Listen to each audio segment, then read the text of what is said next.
Group के तमाम साज़ा कराम को शादुल अख्तर से अस्सलाम वालेकुम।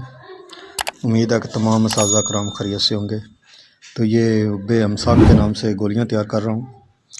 तो इसमें ये है खुलंजा यानी पान की जड़, अकरकरा है, जवतरी है, ये रेगमाई है, ये ज़ाफ़रान,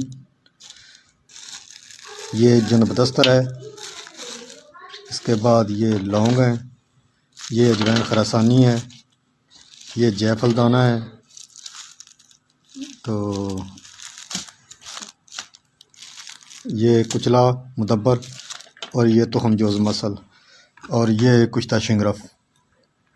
तो ये तैयार कर रहा हूँ। इसके बाद ये चांदी का वर्क है, ऊपर चढ़ाऊँगा इसके। ये नखूदी गोलियाँ तैयार करनी है जो कि कुर्ते बा और अमसाक के लिए बहुत बेहतरीन रिज़ल्ट है। अस्सलाम वालेकुम।